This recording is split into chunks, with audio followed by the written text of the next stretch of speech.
Hey guys, there is a standard fee for reviews here on EBR. It's not meant to be an endorsement, just helps us keep the site running. So let's do this.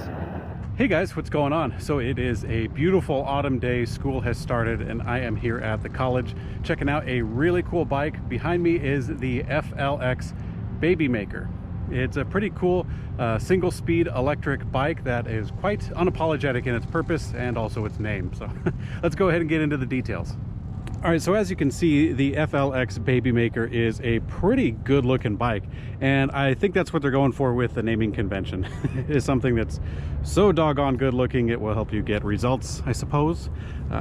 Yeah.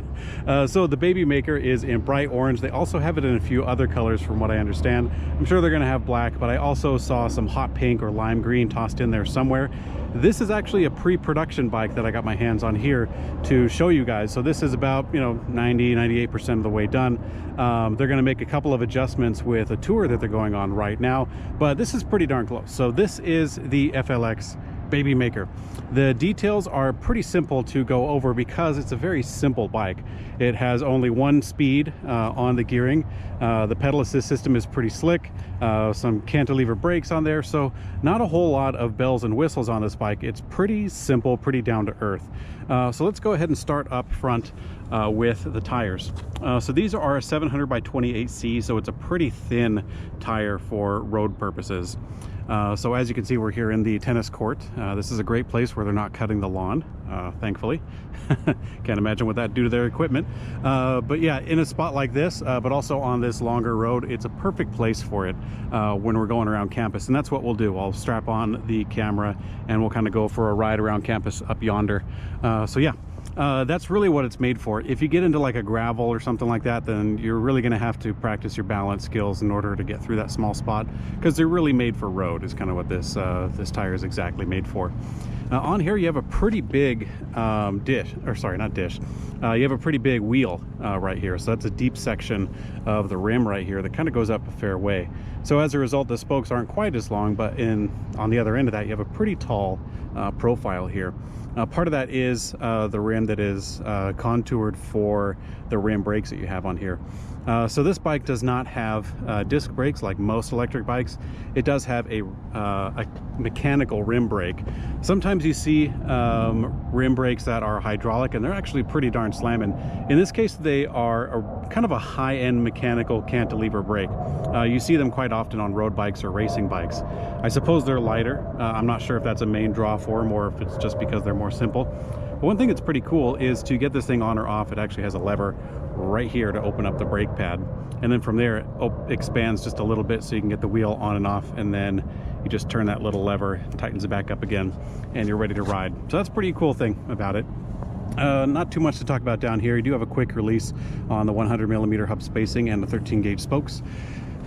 This is the front fork, and the front fork does have a taper to it. It starts out pretty darn wide, and I'll get to the width of that in a little bit. Starts out pretty darn wide and then comes back down here into the dropout section. So the headset, like I said, is really wide. It starts at about 1.2 inches that I was able to measure from the inner diameter of where the fork goes through. Then it gets a little bit wider to 1.5 on the bottom. Do have some sealed cartridge bearings in there, so it's not a delicate system, but we're actually going to get to that in more detail when we talk about the electrics, if you can believe it. So the stem is about as short as you can get. There's not too much extension here at all. It has a really slight itty-bitty rise to it. And the handlebars are actually one of the cool things about the bike. These are what they call bullhorn handlebars that of course come up to a 90-degree angle over yonder.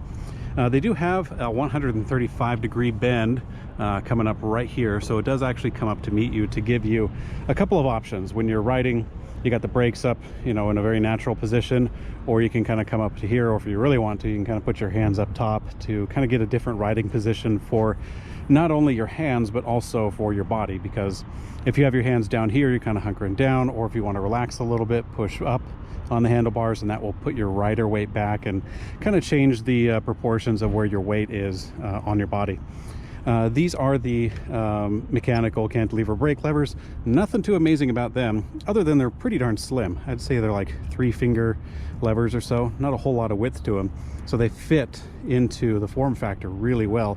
They don't have any electric cutoff signal that I could find. It's quite common for electric bikes to have another cable coming out of here, and that's for the electric system actually. But in this case, these are just a conventional set of brake levers that go into the front and the back of the bike. So yeah, do have some bar tape around here, which is pretty cool. It will get mucked up after some years of use, but you just replace that stuff. Any bike shop can help you kind of customize it if you want. It's a pretty fun thing to do if you want to get into the customization aspect. One of my favorite things. So the bike has a pretty standard triangle here, so that's a pretty darn high step. You know, if you're looking for something that's a comfortable bike, then you know this wouldn't be my first recommendation, because you have a really high step over, so that's going to limit some people from being able to get onto this bike. But once you get on there, it's not terribly comfortable. Otherwise, the handlebars are really fun to use, but I wouldn't really recommend it for getting started on, say, your first electric bike or so, because they're kind of stiff, you know, and the position of the bicycle seat is going to kind of push you forward a little bit. So you definitely want to have a little bit of background in cycling if you want to jump into a bike like this, or maybe you're ready for another challenge. Speaking of challenge, this seat is pretty thin. You know, there's not too much to say about that. Fortunately, you're going to have most of your weight forward, so you're not going to have a lot of you know, a lot of pressure on the seat, but it is pretty thin. It doesn't have a terribly high profile of padding, and the width of it is not terribly wide, so it's definitely an athletic cut. But let's face it, if you're looking at a bike that looks like this, you know, if you're going for kind of the single speed, active, aggressive sort of bike, comfort is not what you're in for. And you kind of know that when you're getting into it. So it has a fairly wide seat post. The seat post itself is 30.9 for the diameter, so you could soften that up if you wanted to customize it with a suspension seat post, and that would actually do a lot to cover some of the roughness that you get on some of the roads. Help you ride the bike for a little bit longer. You can also definitely customize the front end with the bar tape, or even change the handlebars if you really wanted to. But the bike also has a fairly steep seat stays coming up right here, so it doesn't extend terribly far back. There's not a whole lot of provisions for fenders on this bicycle. If you wanted to get fenders, you would have to get something that perhaps straps onto the back of the seat post and extends outwards, because there's not a lot of clearance on the back end to get a fender. On the front end you might be able to do it, but it'd be certainly a challenge otherwise. And I think they're kind of going for that. This bike is quite, as I said, unapologetic. It's very much a fun bike, and it's not really one that has a whole lot of options. I mean, let's be frank. There's no provisions for putting a rack on here, which is kind of too bad. I'd like to recommend it for commuting, which is good if you got a backpack, if you're at the college, for example. But other than this spot right here, which is definitely awesome to put on a water bottle, or say if you want to put a bag or a toolkit, then that's a great spot for it. But other than that, you're going to be looking at options that strap onto the frame of the bicycle. But let's go ahead and get into the back of the bike with some more mechanical specifications, because we're about to get onto one of the highlights. I know I spent a little bit of time talking about how it's not all that customizable, but this is one of the fun parts. All right, so let's talk about one of the highlights of the system, and that's actually the belt drive.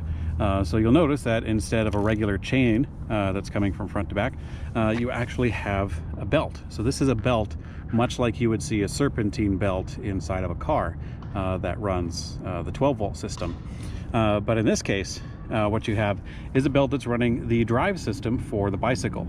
And this is accomplished through, of course, the belt, but also a very specific front chain ring, and also the rear cog. I say chain ring out of habit. This is a belt ring, I suppose. It's actually pretty darn big. I counted this one to be about 64 teeth in the chain ring, and that's pretty darn big, because a typical chain ring is you know, even the taller ones for like a folding bike are like 54 or so. So this is pretty darn big. It is what they call a universal spider, so you could switch that out for a different one, but you'd also have to make sure the back end is compatible with that, so you know, that's anyone's guess. But you have the pretty darn wide one on the front end, and that gives you a lot of torque when you're pedaling the bike, because you only have one speed available. On the back end, you actually have 22 teeth inside of this cog in the rear, and they work together really well. You don't have to worry about switching gears, obviously, because the belt doesn't change its dimensions or its splay, if that's the correct word. It's just on this one setting. And that gives you not a whole lot of options when you're pedaling, but it does give you a lot of smoothness on account of the belt drive.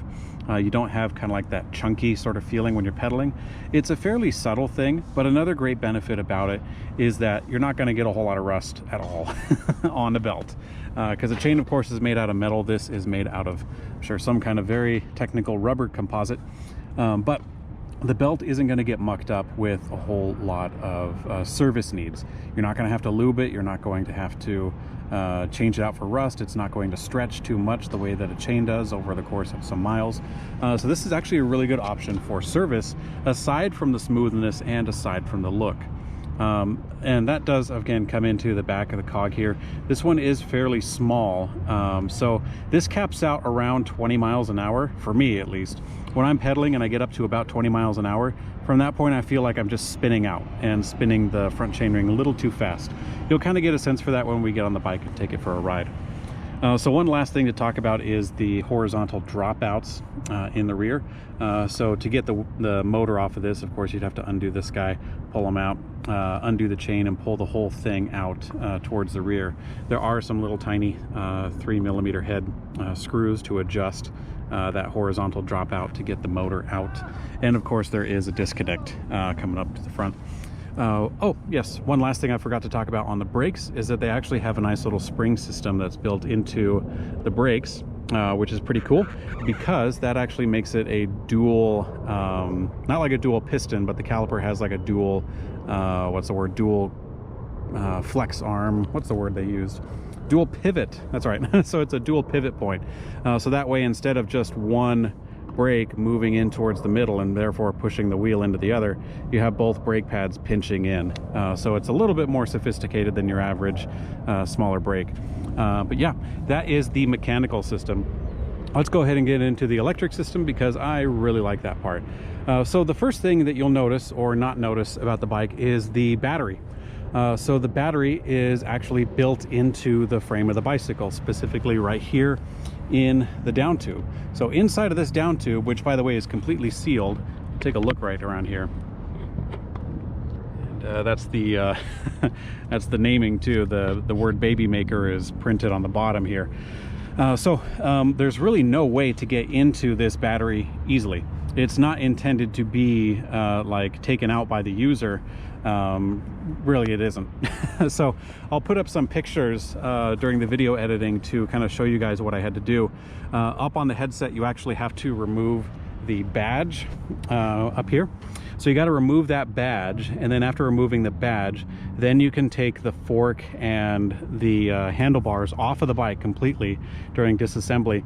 Inside of there is a little tunnel where you can pull out the like a little fabric rope, and on that fabric rope you can pull out, but you got to disconnect before you pull it too far. Disconnect the battery and pull the entire tube out from its casing inside the bicycle frame. Now, to kind of bring you back into the bicycle here, the battery comprises a fair amount. It goes pretty far down there. And the battery itself is a 36 volt 7 amp hour battery that they were able to cram into that spot. I've seen other bikes that have a 36 volt 10 amp hour battery that's pretty darn big and obtrusive, but in this case they've been able to get the size down a little bit and also cram it into that small casing. Another cool thing, by the way, is that a 36 volt 7 amp hour battery I believe is able to be shipped on an airplane. I don't know exactly, I haven't read the FAA rules, but from what I'm told, if you have a smaller size of a battery pack, you can actually fly it. I'm sure you got to check it or do paperwork, but you can actually fly it on an airplane. I don't think this bike is, very compact. It's usually something you see in folding bikes. But, maybe you got a plane that you want to toss this into. Not that you really got to go through TSA checks at that point, but yeah, just kind of food for thought. The battery system inside of there, I was able to get it in and out. I've worked on a lot of electric bikes before over the years of my career, so I have a little bit of experience. So if you're somewhat handy, you could get in there, but it's really not convenient. And so that's actually one of the drawbacks to the bicycle, the way that I see it, is that it looks amazing. It's got a super smooth system, and you'll feel some of that on the ride, but the battery is not really accessible. So in a place like Utah, for example, I can't really see the mountains too much. They're way up yonder. It does snow here, it snows here every single winter, sometimes as early as October, but it does snow here and it gets fairly cold, and if the overnight temperatures are too low, then you don't want to store your battery out in those conditions, especially all winter long. And so it's nice to be able to take the battery out. In a time like right now, when it's fall, it's nice and sunny right now, and then the temperatures will drop in the nighttime. The same is true for really hot conditions. If you live in the Southwest or another spot that gets too hot, like above 110, then you'll want to save the battery from that kind of long-term degradation that occurs when you don't get the battery in and out into a more temperate weather. Kind of like apples, you know, you can think of it kind of like produce. It is a chemical product after all, a battery. A lot of times we think of it kind of like a hammer, you know, just a stick or something like that. But in reality, they are a little sensitive. And if you treat them right, they can last you for a very long time. And so as a result, with this bike, you can get around it. If you wanted to bring this bike in the house with you, or perhaps a heated garage during the winter, or an air-conditioned garage in the summer if you live in a hot place, then yeah, it's fine. It's no big deal. And the bike is fairly slim, so you could make that adjustment if you wanted to your lifestyle to accommodate the bike to help it last for a long time. The display on the bike is a pretty cool thing because it's built into a fairly small packaging. So this is really not a whole lot bigger than my thumb as it stands, and hopefully you can kind of see it. We'll have some pictures up on ElectricBikeReview.com if you want to take a look at it. But this display is really slick because, as you can see, it doesn't take up a whole lot of space on the handlebars itself. Now, hopefully you can see that. I'll try to block the sun a little bit, but it just shows you some very simple metrics. On the very bottom, you have your battery level on 5 bars, your odometer, your speed in big numbers, and then the pedal assist with little arrows and number on the tippy top. And there is an up or down arrow if you want to control pedal assist. That goes from 0 to 5 with up, or you can scale it back down with 0. Pretty simple stuff. If you press and hold the M button for mode, that will allow you to clean up the metrics that it counts for: maximum speed, average speed, and also your trip set. So in that case, it just timed out and left the menu, but that's how you clear the settings. You can scroll through the metrics that it tells you just by pressing the M button once. And if you want to, this took me a little while to figure out. Let's see if I can remember it. If you press the M button once and then hold it, so tap, hold, then that will take you into the settings where you can get into changing the unit from kilometers to miles, or you can change the wheel speed if you wanted to. Not a whole lot to do in here because it's a pretty slick system. So let's go ahead and hit the exit button. We'll get out of there. So that is the display, and one thing I like about it is the simplicity of it. Personally, I like a small display that tells me just the important stuff and then lets me go from there. So these tiny ones I actually am a big fan of.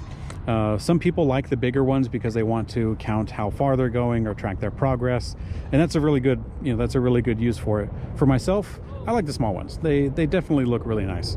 One last thing to talk about on the electric system is the motor. So this is actually a 250 watt motor that peaks out around 350 from a company called Ikema, or AKM. So this is a newer company for me. I don't have a whole lot of history with them, but from what I understand, they've been making motors for lots of other industries as well. And I gotta say, as far as performance goes, so far it feels pretty good to me. So I like this little system. It definitely fits the bicycle in total. One important thing I forgot to mention about the bike, hopefully this wasn't the one thing you're waiting for and had to go all this way, but the bicycle itself, I personally weighed to be 33 pounds. That's with the battery as it stands, the way you see it here. So it's, compared to most electric bikes, it's really easy to pick up, really easy to slug around. If you need to carry it up some stairs and you're mildly active, it's very possible. So it's been a fun bike to kind of toss around and be really nimble, to be really nimble with as I ride around.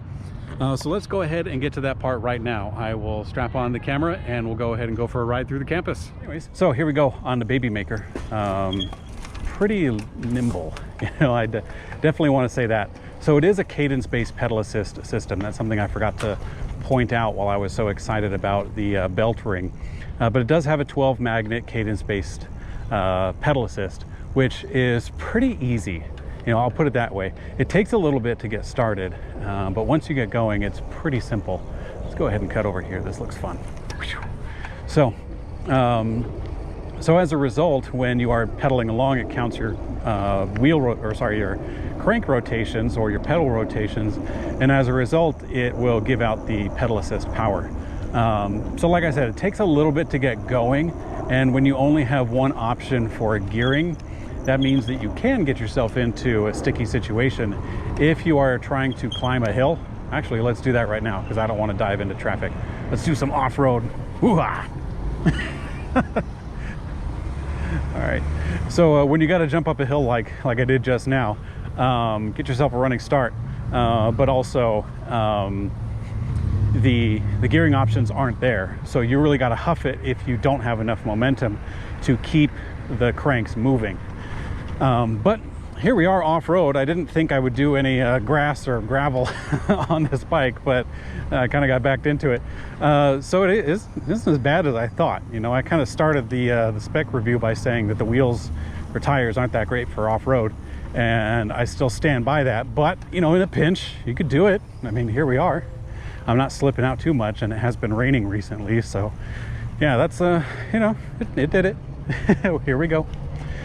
So yeah, the agility of the bike is definitely one of the strong points. I think I like the belt drive system on this kind of a bike, you know, the fixie style, because with it, it's pretty smooth. Sometimes that chunky feeling is a bit much when you have to get going again and you don't have gearing options to rely on. So you wind up kind of chunking along when you're in a stop and start environment, such as this college campus that we're on. So I think the belt drive is nice because it really smooths out the edges and gives it a really good feeling as you're going. I should say that pedal assist is, what's the word? Pedal assist is pretty active. You know, it's pretty high. I'm in level 3 pedal assist, and I feel like that's plenty for the gearing that I have. If I crank it up into level 5 pedal assist, it's probably be really good for a hill. But if I'm on a flat environment such as this, then the motor starts to outshine the pedals pretty quickly. And then at that point, once you get up to, I don't know, maybe say 18 miles an hour or so, the pedals just become a formality. You just start rotating the pedals at all, and you don't really get any tension onto the gearing. So if you're in it for fitness, then definitely, you know, keep it down to something around 3 pedal assist on relatively flat ground, and you're going to feel really good about that. When you crank it up too high, I mean, it's perfect for a hill. I mean, that's what electric bikes are for fun and for hills. So don't let me tell you what to do, but be aware that you will cap out what your tension level can produce on your legs. So let's talk a little bit about the handlebars. I've been kind of keeping myself in one position. I like the brakes here in the center of the bike. Sometimes you see the other road bikes that have the brakes on this end. They take a little bit to get used to. And I know that for me, when I was coming here, there was one spot in which it was kind of tight. I had to get around a car. And so I put my hands down, grabbed the brakes just like normal, very intuitive, you know, and in a moment of panic, I think having brake options here are a really good option if you're a little bit newer to the drop bar platform. So yeah, I like the brakes right here rather than strapping them up on the top. It does kind of clean things up because your lines aren't so long.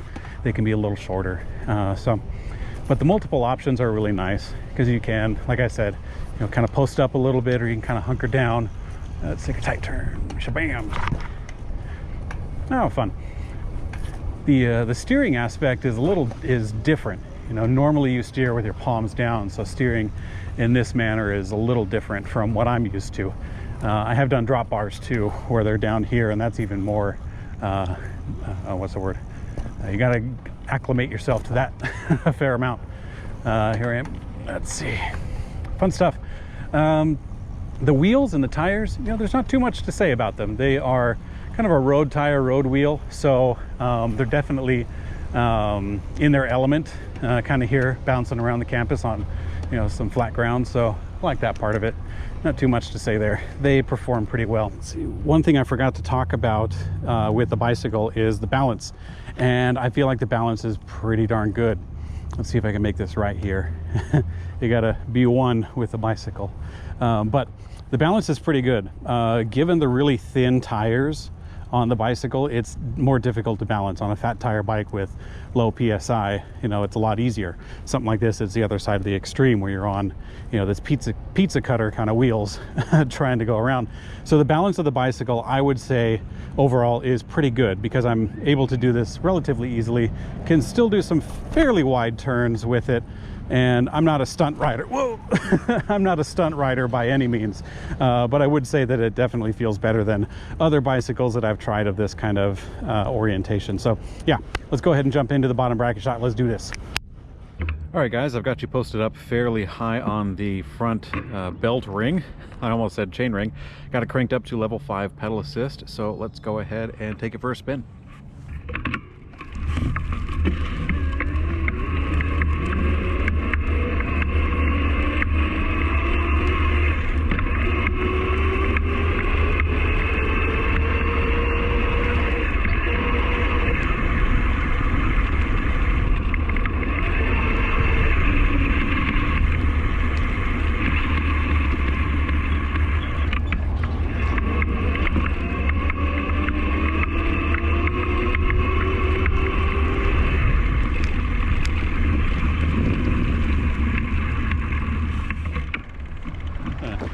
Okay, that's a lot of fun.